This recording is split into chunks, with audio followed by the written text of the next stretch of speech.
upstate New York. My work is really across reading and writing. I'm thrilled to be here. On to you, Carl. Thank Hi, you. good morning, everyone. I'm Carl Anderson. I'm speaking to you from my basement office in Brooklyn, New York. I'm a former elementary and middle school teacher. I've been a staff developer and author for many years, and I'm thrilled to be with my colleagues here and with all of our participants from all over the world. Great, so we'll get started. The first question to all four of you is, how can teachers foster and maintain relationships with students when they teach online?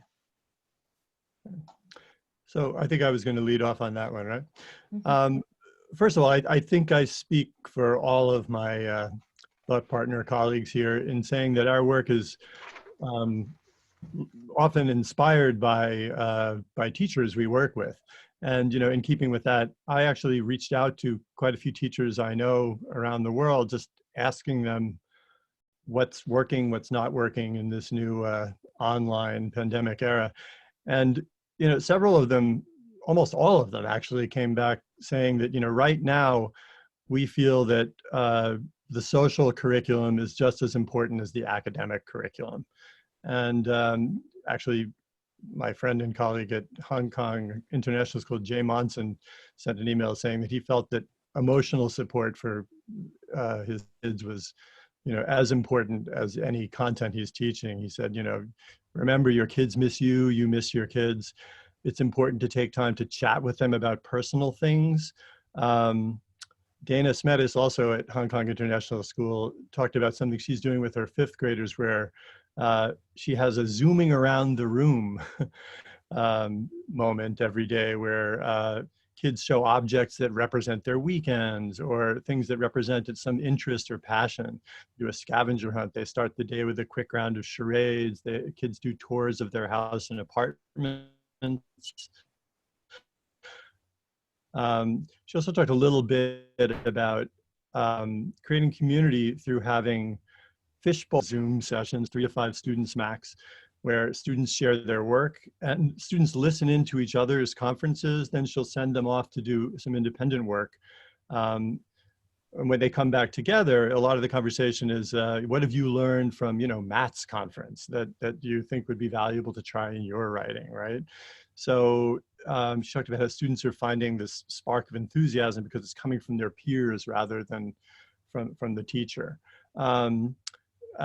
Kim Fung at Hong Kong Academy talked about how the importance of having community events, whole grade read-alouds, an author's chair where kids do kind of shares for other kids in their class, and I think also just it seems, you know, going back to an oldie but a goodie, Nancy Atwell in the middle sort of pioneered the whole idea of reading response journals, where teachers and kids keep up a correspondence. And I think right now, to keep that going, to keep some sort of virtual space for each kid where the teacher can write back, you know, especially, you know, 3rd, 4th grade on, kids are all about texting, right? So just keeping a running correspondence going with kids about their reading and their writing. I think Courtney El Moreno at the American Embassy School in India keeps separate Padlets for each of her kids where they post their work and she comes on and comments, and actually they're public spaces too where kids can comment on each other's work. So it's really just keeping up this feeling of community. And, you know, I'll say more about this later when we talk about conferring, but I think now is a time when we really want to almost strive for a 50-50 balance of, you know, curriculum and year expectations for a particular grade and individual work for kids, allowing kids to do some passion projects, some individual stuff that maybe isn't necessarily in the curriculum, just to keep that sort of connection going, and that to lessen that feeling of isolation, feeling like that, you know, the teacher is kind of tuned into and interested in what you're interested in, and allowing that to be part of your work. So I'll throw that out to my colleagues as well, but there are some thoughts. Yeah.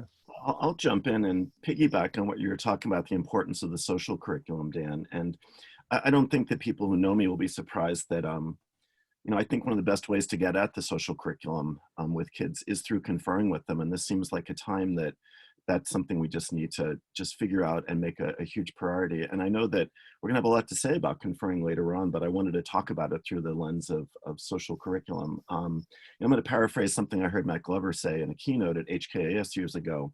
But I think that the relationships that we develop with kids through conferring, they're not the byproduct of conferring. They're actually one of the central goals. And we know that that relationships are really, really important for learning, and conferring is the place where we do that.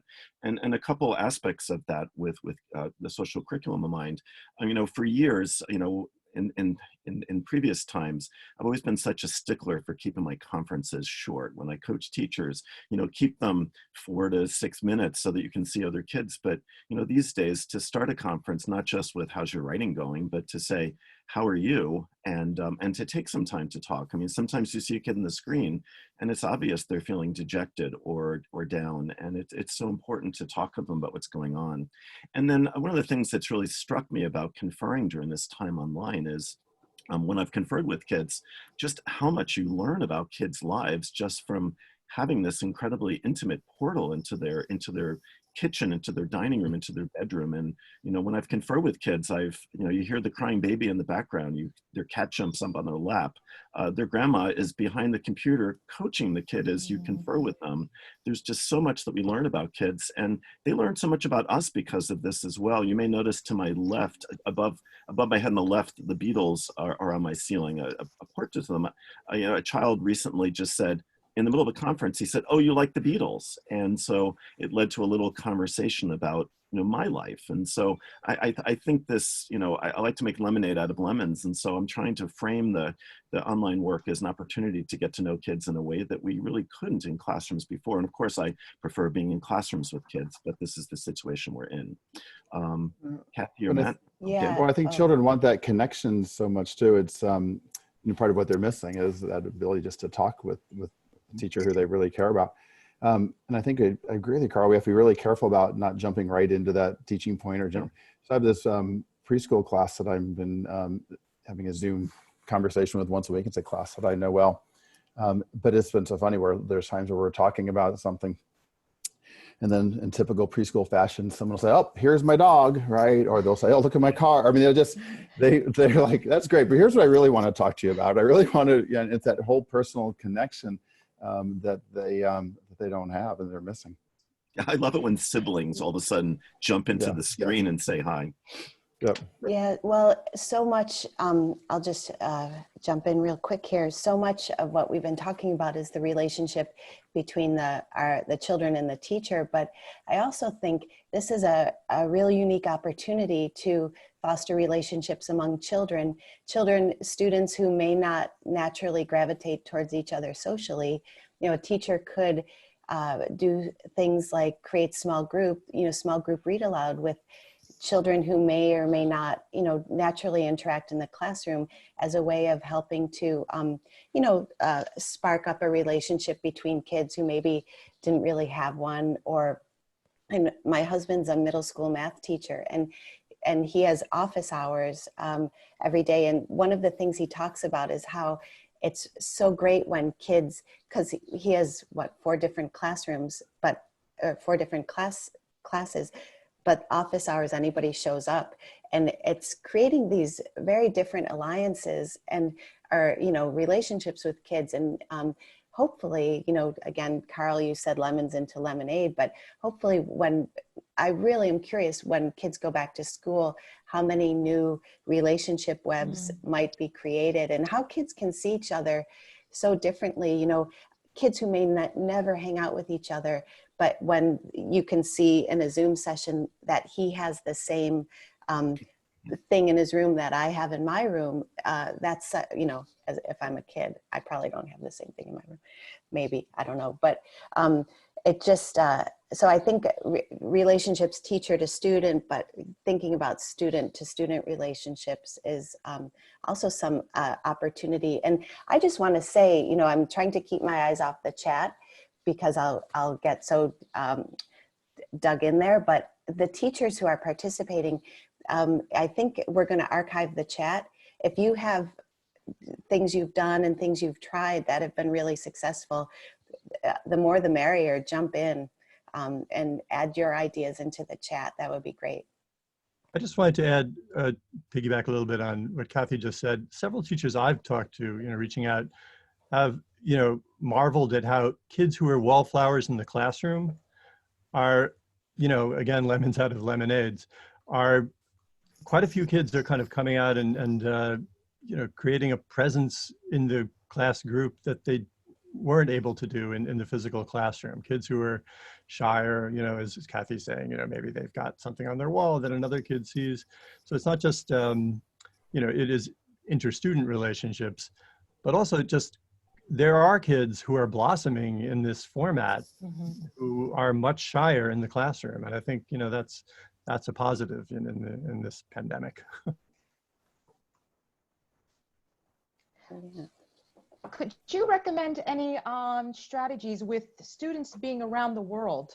How do you organize that online schedule, knowing that they're in different time zones and just trying to manage that as a teacher with 4 different classes, for example? I don't know. I wonder, so sometimes teachers, it may take teachers out of their time zone to interact with kids, so maybe in this case, teachers might post a pre-recorded whole class lesson, if you will, and then create small groups where maybe office hours at different times.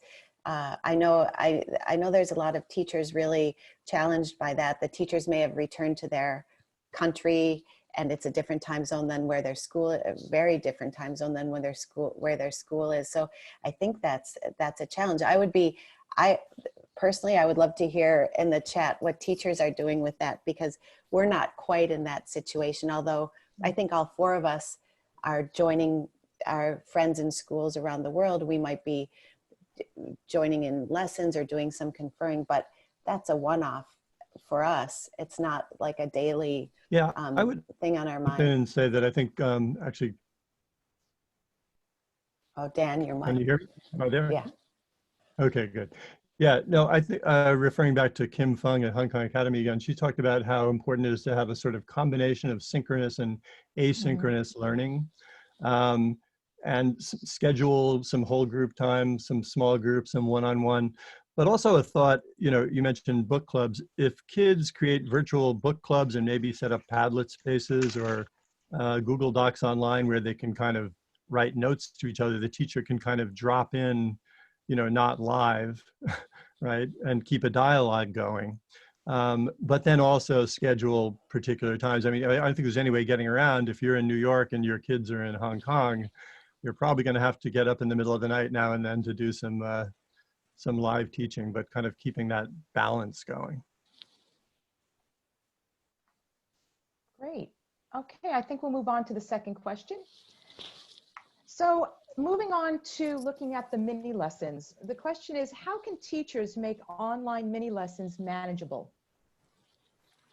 So let's start with this one. A couple of things I think to think about. It's I'm running into more and more conversations with teachers who are spending a large amount of time getting ready for a mini lesson. And really, I think we have to be really careful about that, because in terms of what's sustainable and how many lessons and how many subjects and everything you're creating throughout a day. And so teachers are sometimes spending an hour getting ready for a 10-minute mini lesson, scanning things, putting it into a PowerPoint, doing voiceover. And really, getting ready for a mini lesson shouldn't take longer than the actual mini lesson takes. And so the key to this, I think, I'm trying to make them easy to teach, is the work that happens before a unit of study starts, right? And so if before a unit of study starts, we have, are using a stack of published text to figure out what we're even going to teach. If we've done our own writing to be able to find process teaching points, and we have start to collect student samples along the way. Right off the bat, at the beginning of the unit, we have those 3 tools, which then, if we know what we're going to teach in a mini lesson, it can be as easy as, all right, I know I'm going to today use published text. I'm going to show how I do it in my own writing. I can hold it up to the camera. If I already have those tools in place to begin with, then I just use those over and over and over throughout a unit. And so once I have those tools available, it makes it much, much easier to teach in the moment.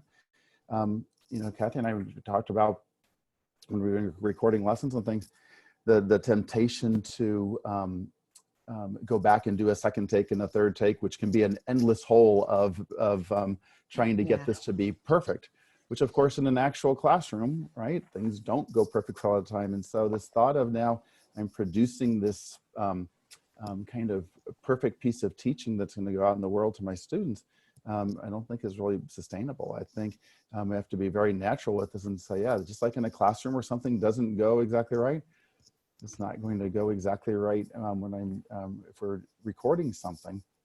And so I'm trying whenever do that to make it just like it would be live in a classroom, and all of the kind of bumps and pitfalls that run along with that, which I think then should help take some of the pressure off of I'm performing this great lesson, and there's just because it's on camera. Hopefully that takes a little bit of pressure off. Like, no, this is just trying to be reflective of what we would normally do in a classroom day by day. Yeah, Matt, when I was recording lessons to support a school, and I was just the way the light, I have a lot of windows in the space, and the way the light was at that particular time of day, I was sort of on some stairs, and I went to reach for a book, and I was almost fell down the stairs in a way that wasn't scary. But at first I was like, oh shoot, I have to redo this lesson. But then I thought, you know what? No, I don't. I'm just, so that imperfections, it's so good, I think. Actually, well, again, go ahead. It's part of that relationship too that we were talking about, yes, right? Exactly. That we can model, yep, things don't go right, it's okay. We can laugh about it together, right? As opposed to students thinking, no, this is all. And if the kids knew me, they would know that I would be likely to trip down the stairs. So that's a natural event. Yeah. So. I was just going to throw in, I keep giving shout outs to teachers who, you're the ones really in the trenches, and we are so in awe of you. But Katie Viss at the International School of Latvia is on this webinar. Oh, hi, Katie. Hey, Shout out. Katie. Katie, she has created a YouTube channel for her students where she records mini lessons. She joked that she's up to 50 now, so her students are telling her that she's 57 mini lessons short of being an influencer, which would be a big this day and age. But so she has this sort of archive on her YouTube channel of these mini lessons, so kids can watch them not necessarily in real time. And we were chatting back and forth, in the email about toying with the idea of what if some of the mini lessons were sort of strings of mini lessons a la a unit of study, but then you had some where it's sort of a choose your own adventure, where there's a little description of what the mini lesson's about, and just let kids choose the ones they want to try, allowing for some choice and student agency right now. Again, it comes back to the comment I made right at the beginning that so many teachers are saying to me that they feel like right now they don't want to hit kids over the head with the curriculum all the time, right? So, archiving some mini lessons that are strings of mini lessons and, have a sequence and, work toward particular objectives in a unit. But maybe somewhere, maybe kids want to work on how to incorporate a quote, or, how to write captions underneath an illustration, or just something that they want to learn, and maybe even taking ideas, polling the class for some things they want to learn and posting some mini lessons in case you want to learn this thing, right? Not having it be all about units of study, especially in this time, which can be really stressful for kids and parents. If I could jump in for a minute, just going back to what Matt was saying about just really cutting ourselves some slack during this time. And I'll speak from the parental point of view. And several of us have children that are in the midst of online learning right now. And my son's 15, he does not like me to interfere with what he's doing. He usually does his work in his bedroom. But, when I peek in and I see his math teacher doing a live lesson 3 times a week, Monday, Wednesday, Friday at noon, I'm just so glad that Mr. Weiss is teaching lessons. I'm not sitting there when I peek in, I'm not like critiquing what he's wearing. I'm not critiquing his background. I'm just so glad that this teacher who has been teaching for several decades, this has been a huge change for him, that he is just working so hard to do his very best. We've gotten wonderful letters from other teachers who have said, I've been teaching for 41 years. This is brand new for me, but we're just having a go with this. We're going to make it work. And I just think we have to approach this through that lens, that philosophy. Doesn't this really democratize, if that's the right word?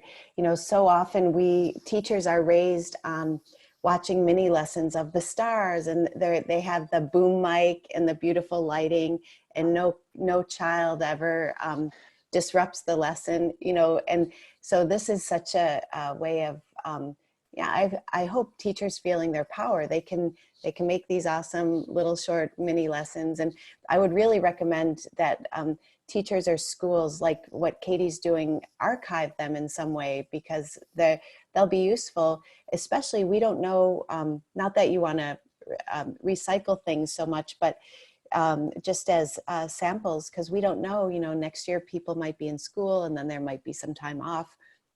So I just think it's important to start our personal archives. By the way, I just want to shout out Kathy. I love how you just verbed a noun. That was great. Democratize. Did I? Oh, yeah. Coining words, coining vocab. Yeah, I love and that. I think we also have to just keep in mind just the wide range of situations that teachers are in at home, right? And the varying amounts of time that people have to produce that. I think it could be really easy to fall into that trap of my something I'm recording or my lesson isn't as slick as somebody else's next door or whatever. I just think we have to, again, like Carl said, grant ourselves some slack as educators, that we can't get fall into that hole of comparing, right? And that everyone's doing all they can to make those connections with students, but within the context of what teachers are handling at home as well.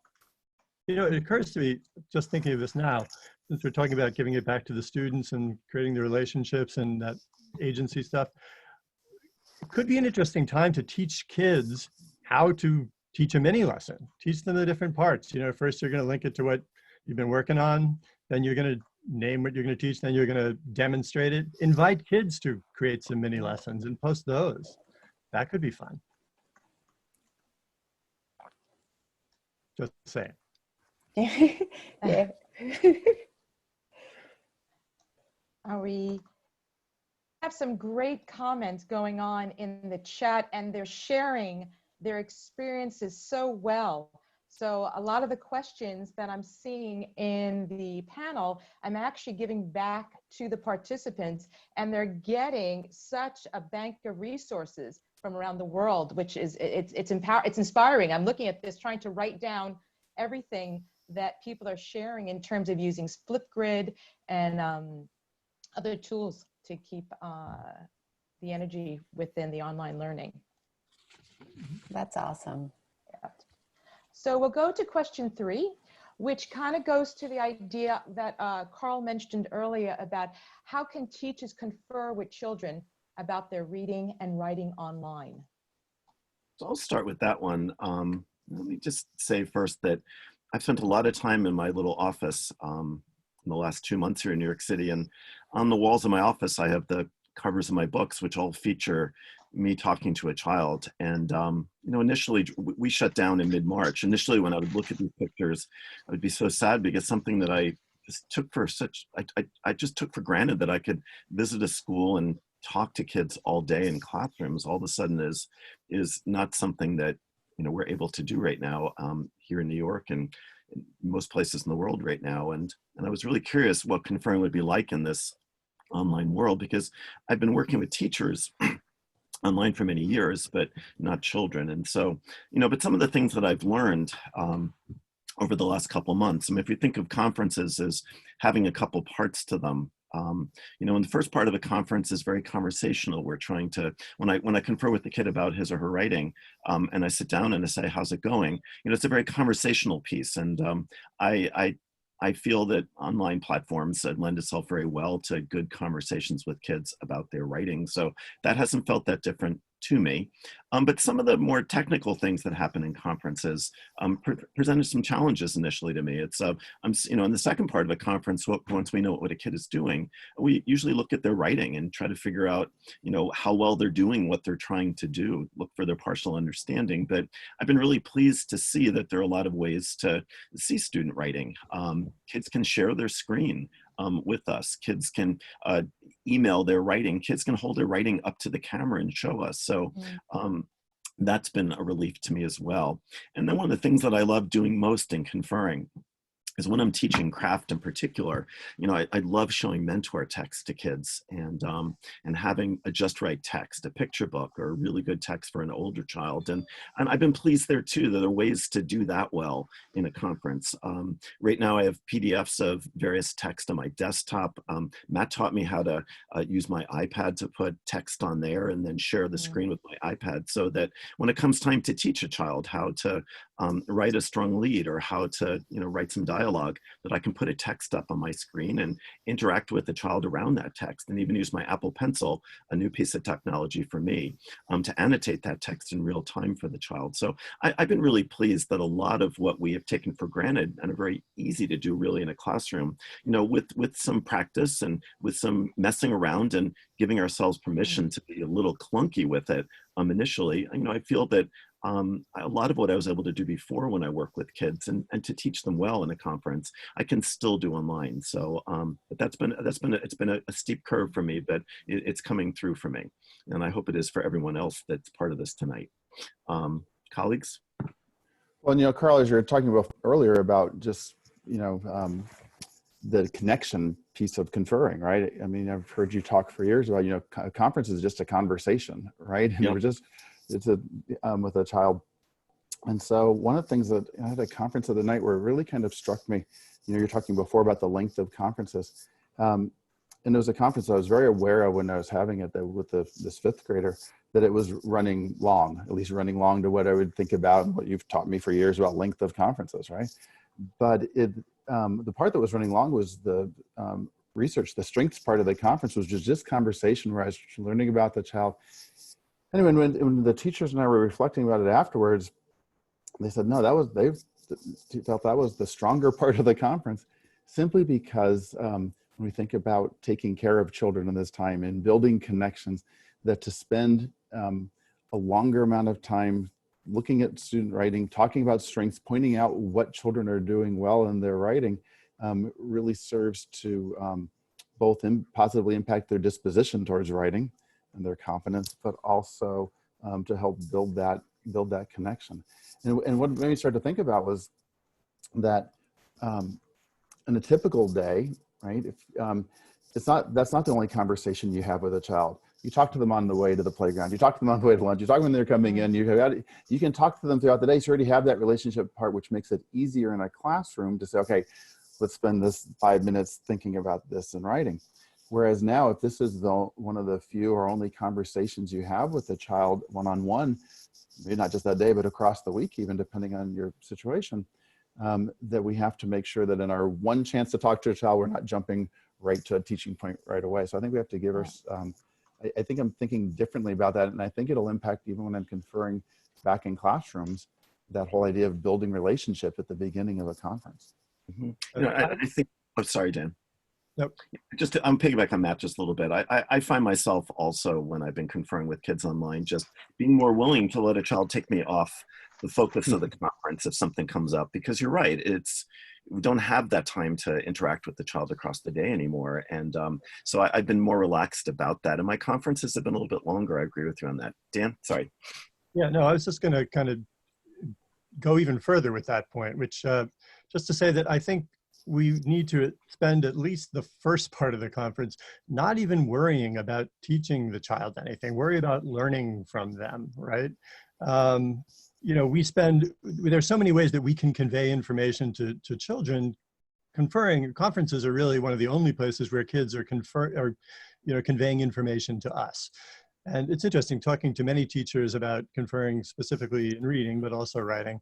How many have talked about how when they they felt like they hit their groove when they stopped worrying, stopped, tried to keep themselves from feeling so anxious about finding the perfect teaching point.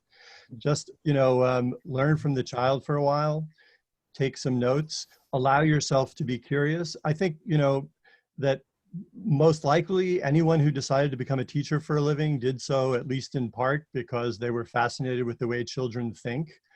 But then, in the pressure of trying to meet standards and teach curriculum and units of study, we sort of lose sight of that. So I think in conferences, we have the opportunity to reclaim that fascination, allow yourself to be curious.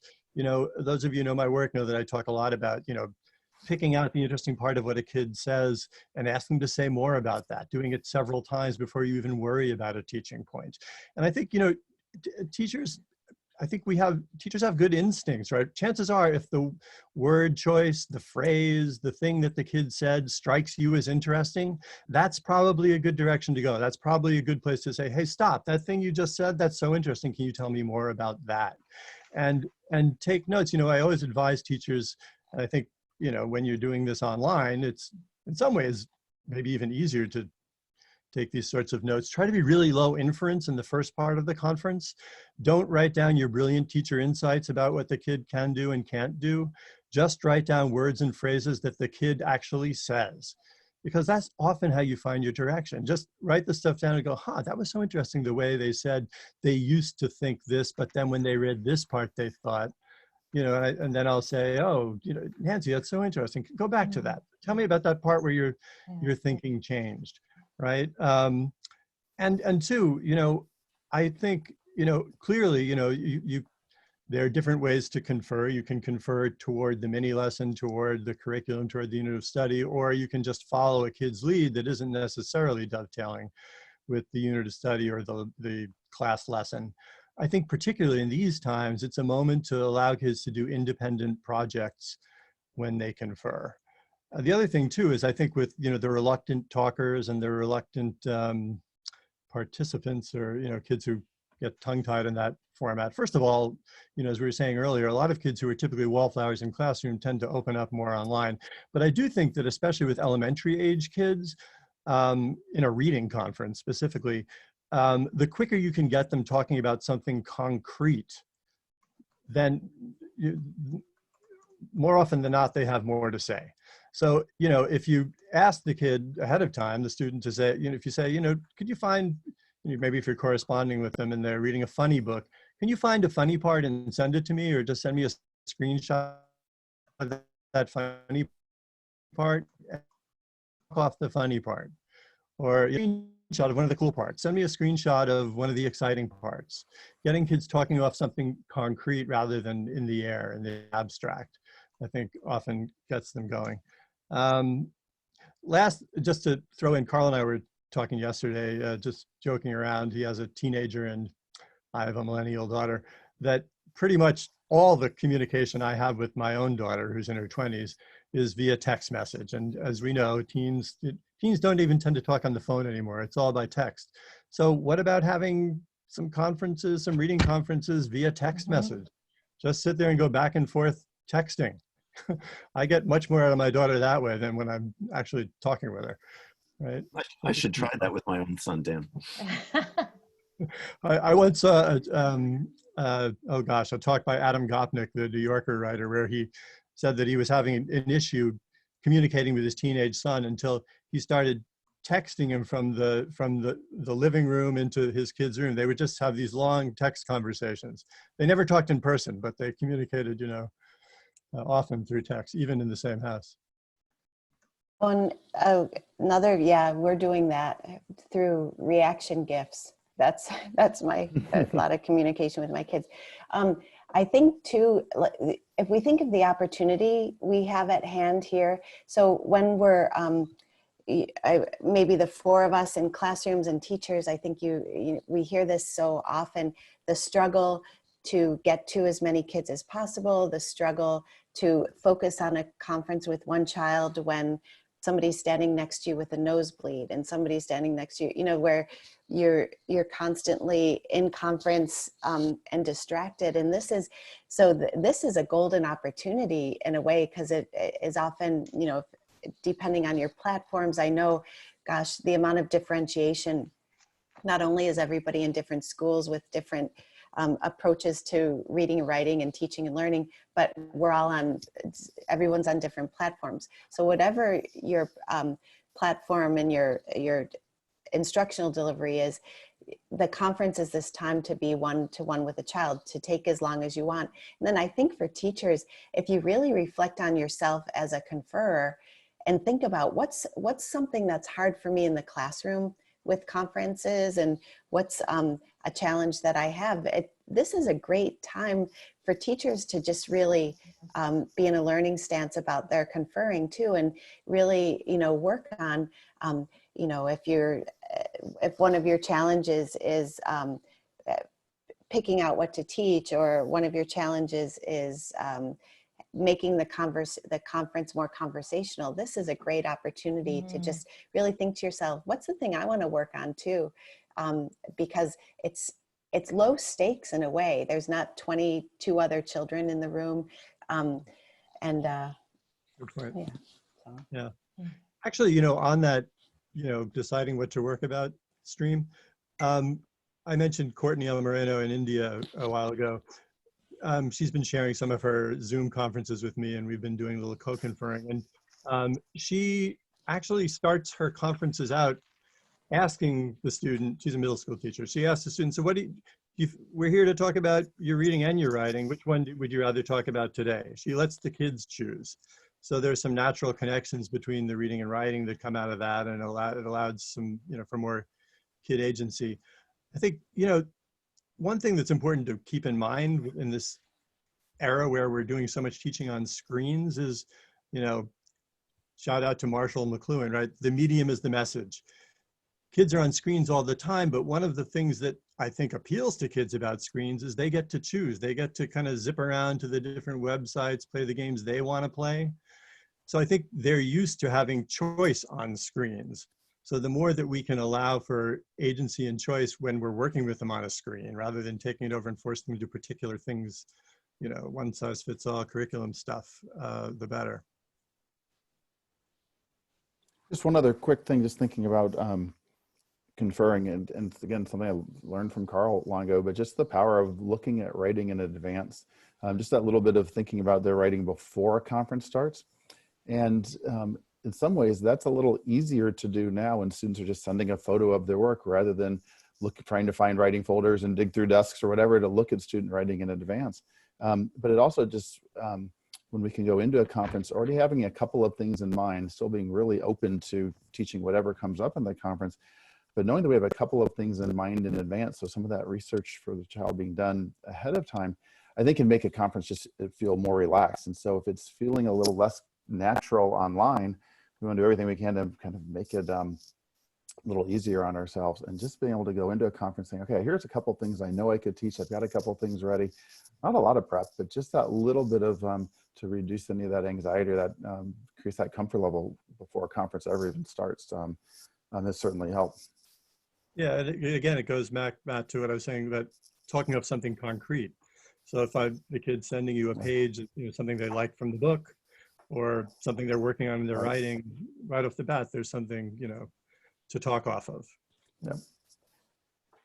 Just piggyback what you were saying, Matt, I was just thinking that, that for all of us, this has happened during the second part of the school year. So we at least brought into conferring, those of you that have classrooms, you brought in what you already knew about kids. And, I think it's important to be on about something with the child across time, to have a journey you're on together, based on what you've learned about a child over time.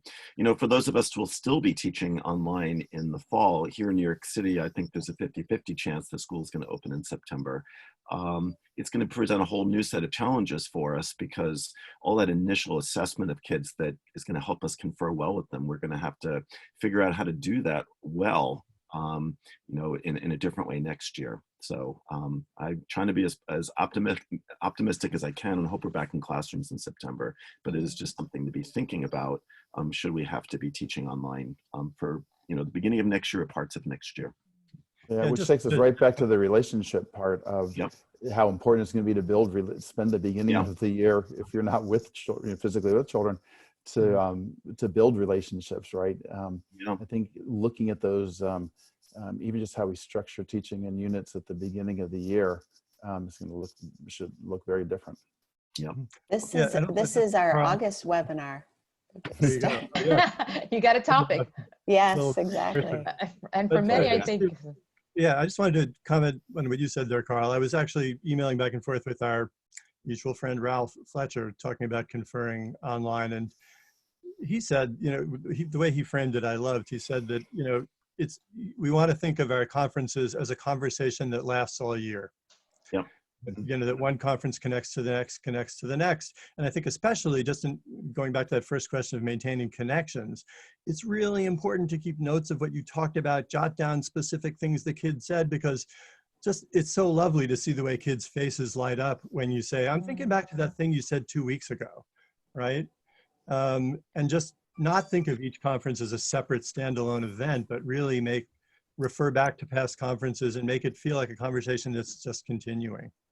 Yeah. Dan, thanks for bringing up Ralph. I do have to say, the more I hear Ralph talk about every aspect of teaching writing, I just think he's Confucius reborn. It's a brilliant thing. He's got a big head. He's got a big head. Ralph. Oh, I've said that. It's been tweeted out, so Ralph has heard me say this. But I agree with them completely. Conferences, they are a conversation that goes on all year with kids, and our conversations during online teaching this year, midstream, and it's been interesting to think about how do we start that next year, as Matt was just saying. Anyway. Yeah. But it really speaks to the importance of making kids feel that connection from one conference to the next. And I think just as teachers, it creates less anxiety if you don't think that every conference has to be a tabula rasa. You can kind of pick up where you left off from last time, right? Right. And like in any good relationship, you're always moving forward with your past, and your whole history of that relationship is also there with you. That could be good or bad depending on the relationship, but let's not go there. Okay, let's stop. Can we move on to the last question then? Yeah, I think we better, yeah. So we'll move on to how do we support independence for students online and at home? So I'll get that one rolling. I think what's interesting, I was just talking to people from a school, an international school. I was talking to them Friday, and their kids are coming back Monday. They'll be starting school. They'll have a last few weeks of school. It'll be really interesting to hear from those teachers who are getting kids back after 6 weeks, how many weeks they've been learning remotely, just to see what's changed independence-wise, and some of the things that have come up, and I saw it in the comments, somebody in the chat room referred to assessing work, where you could tell it's had the unicorn hand of a parent, or unicorn hook, well, it wouldn't be hand, but of a parent on the work. How do you assess and really determine what the child has done? So a couple of, I was gathering my thoughts about independence. And so we think about it, this is such a powerful opportunity to, it's a crash course for us in culturally responsive, culturally sustaining pedagogy. We are in the kids' houses. Like we're no longer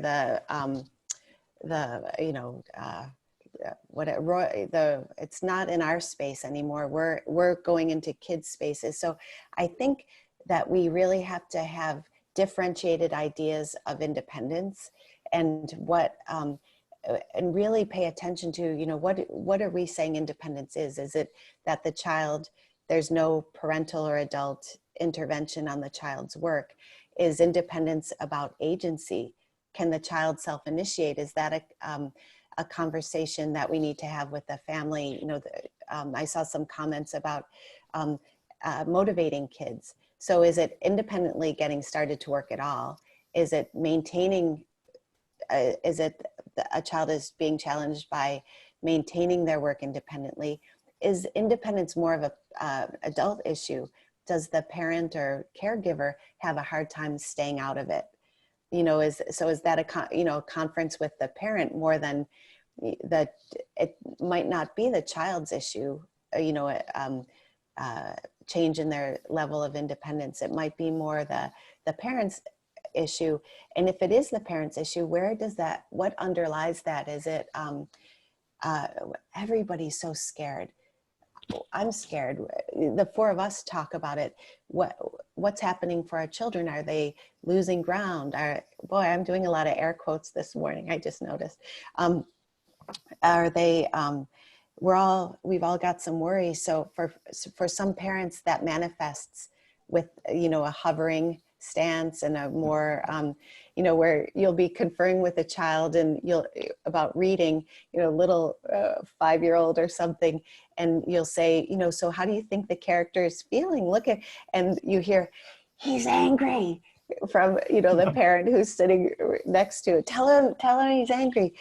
So I just think thinking about what we mean by independence, and I think noticing changes in children, that's something to really pay attention to, and just also standing back and just saying, realizing we're going into kids' homes that have family cultures and family expectations. So I don't know, I think just really treading lightly right now about making demands, or I don't know, expecting it to go a particular way. I don't know. I'm going to pass that off to I'm going to pass it off to my colleagues, because I also think we can't know yet until we go back to school. We don't necessarily know the implications of this. So maybe some of you in the chat do. Maybe your kids have come back. So I'll be very curious to read the chat archives, but I'll turn it over to colleagues. What are you guys thinking? I think there are a couple of things. One is that I think the parent component's a big one, and some of the things that we're seeing now are things that are issues anyway, right? Even when we have in classrooms with students, in terms of helping parents understand things that we're doing in classrooms and why we're doing them. So, we've been putting out these parent videos trying to explain things around that have always been there, but are more important now. Things like understanding spelling development, right?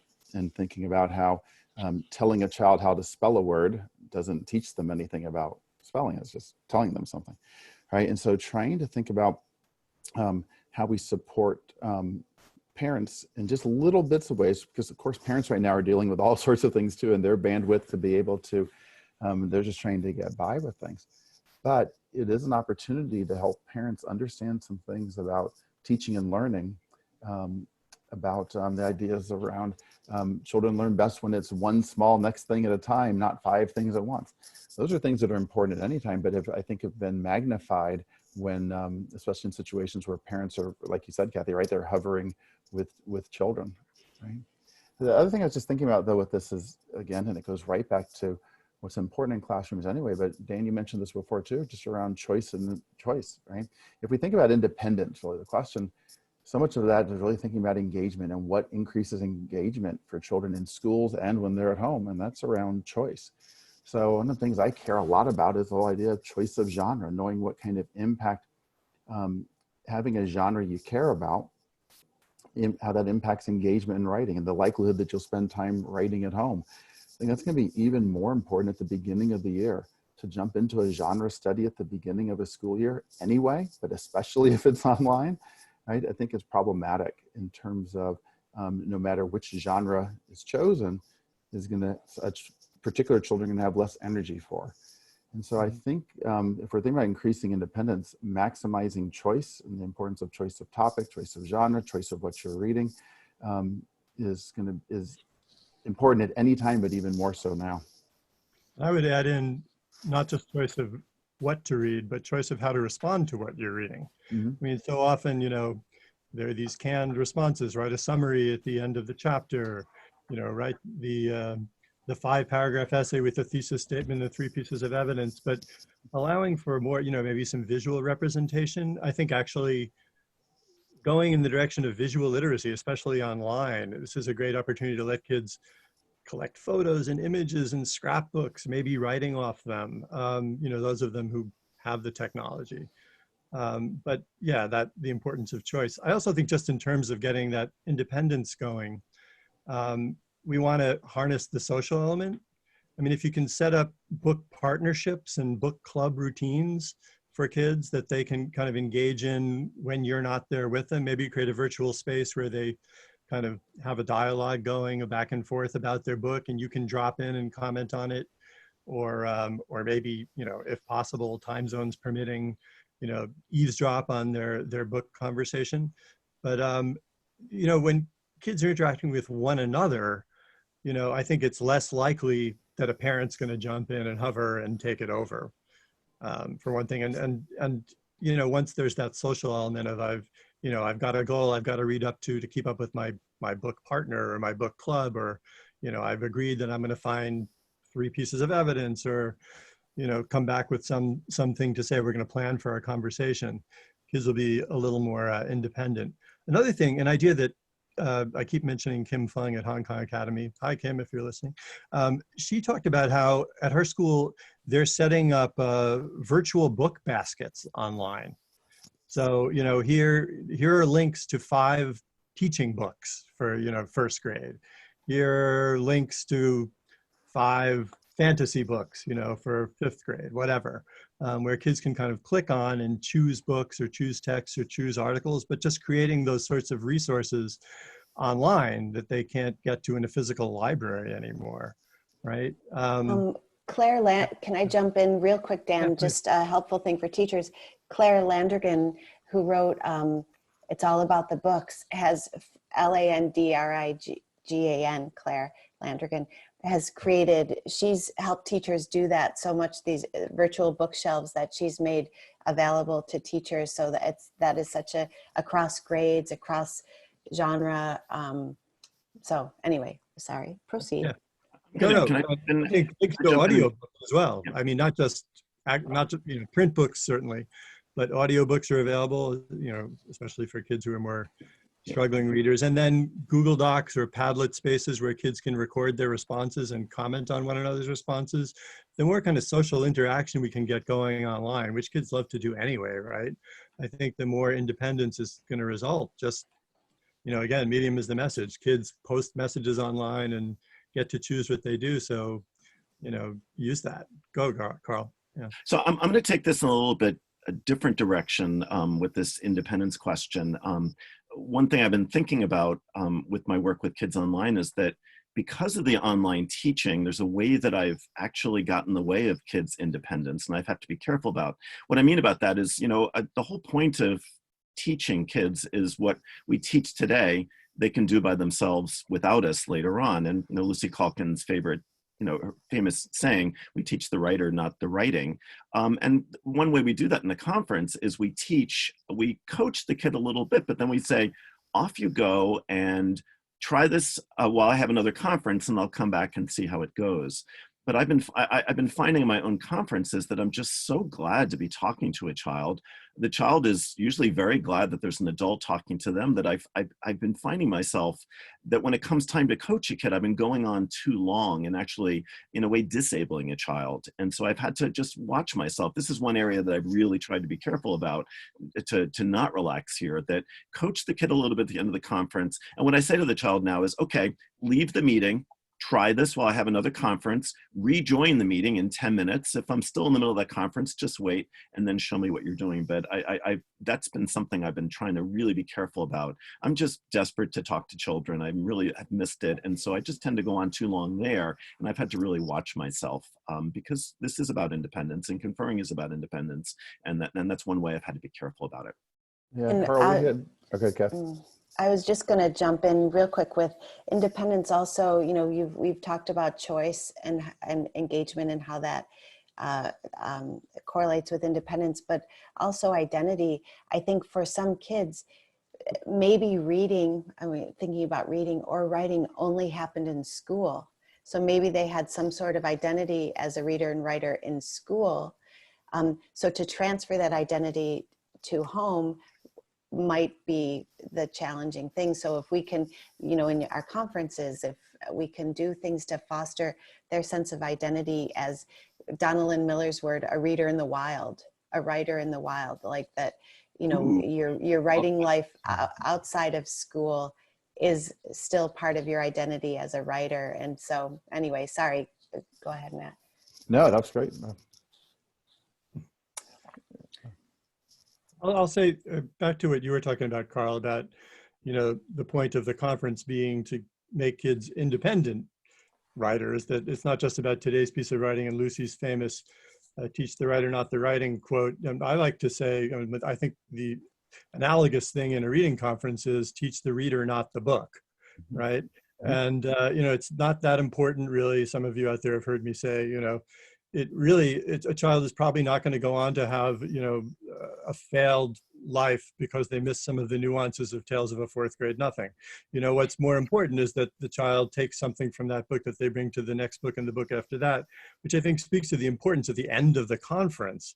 Once the kid has had to try it, as the teacher, I think we want to help them understand this link to whatever that work was they just did in this piece of writing or this book, to how they can use it in the future. So, for example, I might say, so Matt, the way you connected that thing in chapter 5 to what Peter said to Fudge in chapter 1, that thing you did of connecting something from a later chapter to something from an earlier chapter, you can do that in every book you read from now on, right?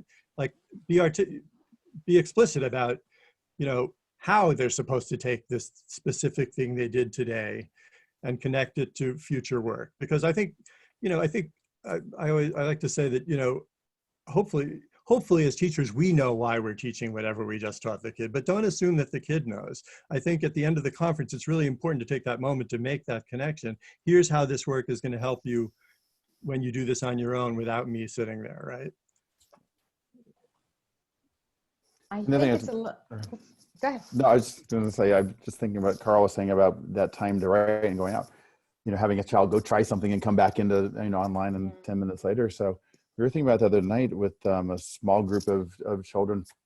I'm just even, all right, it's going to be almost a small group writing workshop for the next 30 minutes. And we've got 5 of you.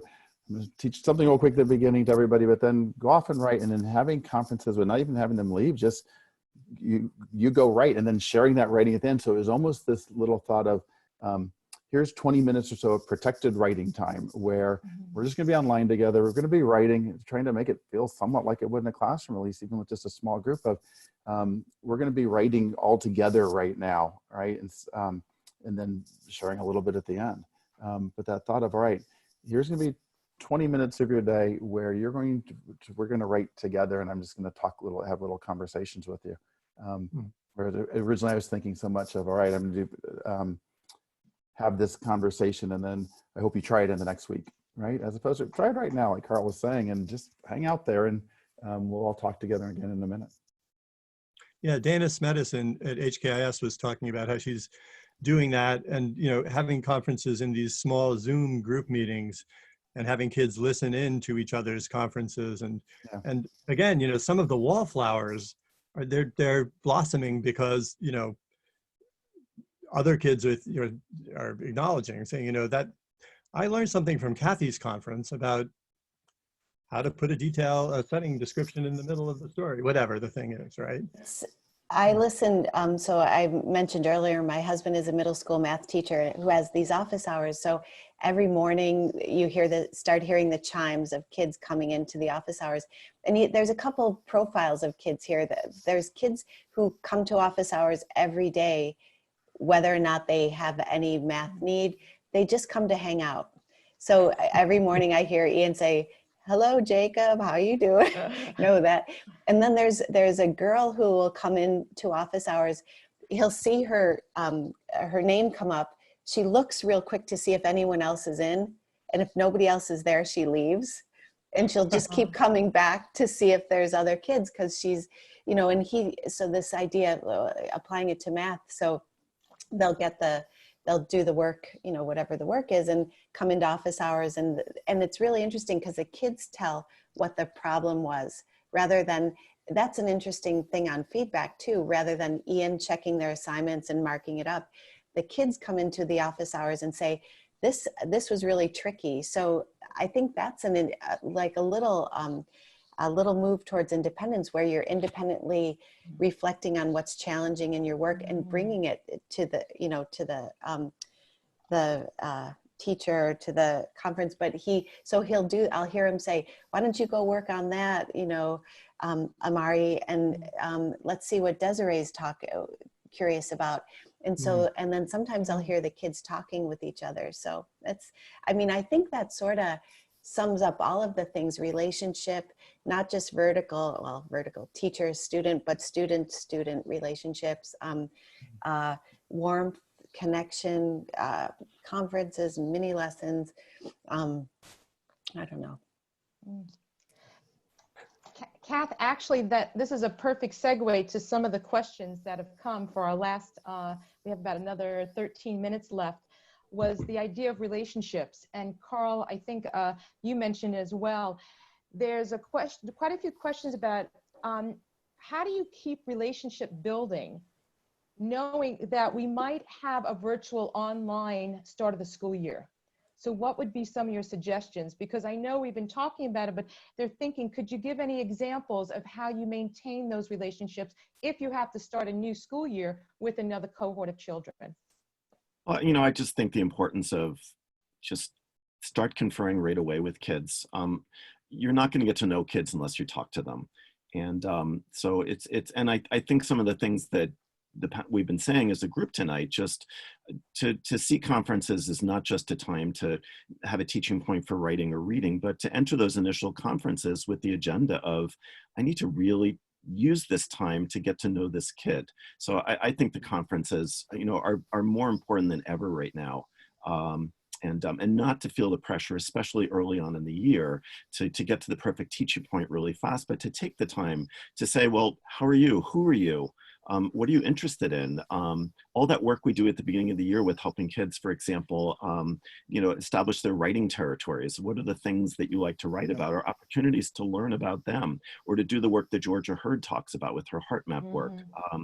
That's just such an important time to get to know kids. And then just to live off the land as we have these portals into kids' lives, and to see into their apartments and their homes, and just be people who are gathering every kind of information about a kid that we can learn as we interact with them, to build those portraits of who they are. Yeah. And at the beginning of the year, go ahead, Matt, you go. No, I was just saying, at the beginning of the year anyway, in any year, one of the things I want to know right at the beginning of the year is just what type of writer are you? What things do you love to write about? What are your favorite genres? I just want to use the beginning of the year to learn about you as a writer. And so that's true anytime, but it's going to be particularly important now. So I would want to structure everything I could in terms of, like Carl saying, with conferring, to just learn about you as a writer, right? Because they all have some type of writing identity, and it's hard to proceed until I know what that is. Sorry, Dan, go ahead. Dan, did you want to jump in? Yeah. I'll jump in. I'll jump. I guess I'm thinking of the challenge of creating a feeling of class community at the beginning of the year if you don't actually all gather in a physical space, which I think it's a daunting proposition. I think, we want to have individual conferences and we want to get to know each kid individually, but what about having the class feel like a coherent group? Yes, I think it'll be really important to actually have a series of Zoom breakout meetings with groups of maybe three to four kids, maybe doing some of that Zoom around the room stuff. A great community building thing I've seen some teachers do. Actually, I learned this from my colleague Medea McAvoy in New York City, a fabulous fifth grade teacher, now a principal. She would always start her year by having kids bring in their favorite books from when they were little. So you'd see these 10-year-olds bringing in Nate the Great and Dr. Seuss.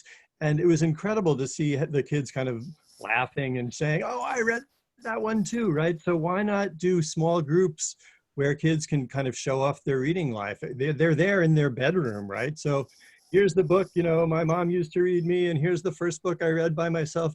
Do a little kind of history of your reading life in small groups so that kids can kind of, you'll get kids saying, oh, I read Yertle the Turtle too, right?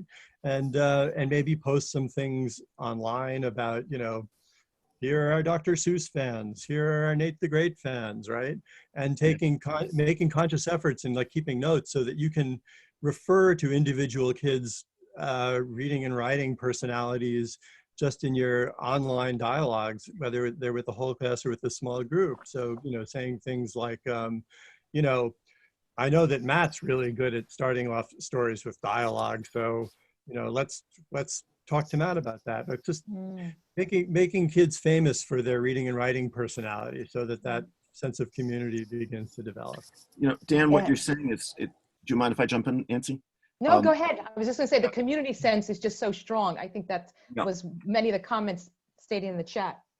Yeah, I years ago, I spent several days with late great Donald Graves, and he talked a lot about having kids bring in collections of things from home to share with the class, to get ideas for writing, and to build community in the classroom. And and I've done that exercise mentally with the kid. Picture your bedroom. What are some of the things in there to get ideas for writing? And well, kids are going to be in their bedrooms, and just like they're going to have Nate the Great on their shelf, all the stuff like right now in my office, here's something I got in Kenya last year, and they'll have access to all that stuff to both share with their classmates and to get great ideas for writing and to help us learn about them. So, it's just one of many ways we can take advantage of their being home and to learn about them. So.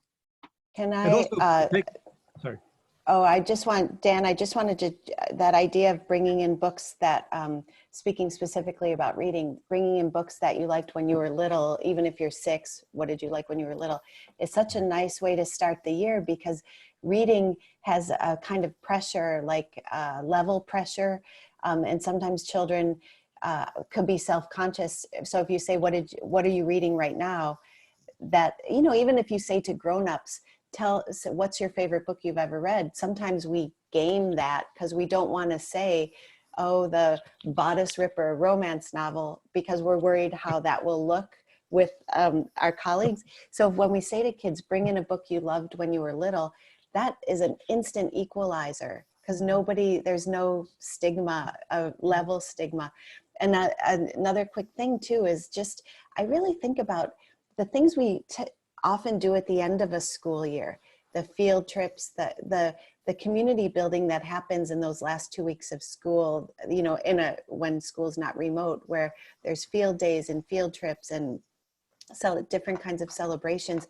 We might have to flip and do some of those kinds of things in the beginning of the year, however it would look virtually, so maybe the beginning of the year isn't like, jump into assessments real quick. It might have to be some of that end of the year community stuff flipped to early. And then also those last couple of weeks, teachers often in reading and writing do units or project units or plan units around, creating your reading life and your writing life over the summer, which is really, think about how you're going to do this when nobody's telling you to do this on a daily schedule.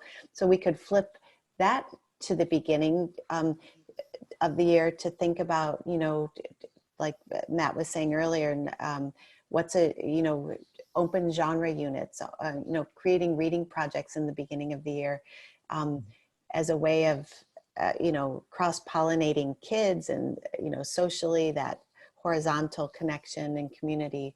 And then also it's illuminating for us about our kids. I almost want to end here only because it was so positive about community and the sense of just celebration, because there's so many questions. So what I've done in the chat is I have shared all your Twitter accounts, your handles. I've also given links to all your books.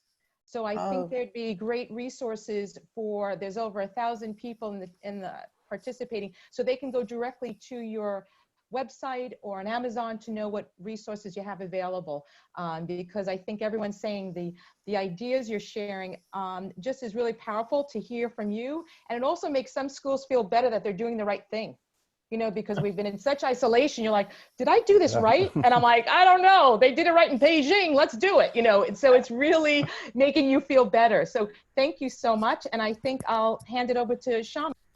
Thank you, Nancy, so much. And thank you, Carl, Dan, Kathy, and Matt. This has been a really, really great hour. The kind of things we're getting on the chat, we're getting on Twitter. Everybody's just been, it's very positive.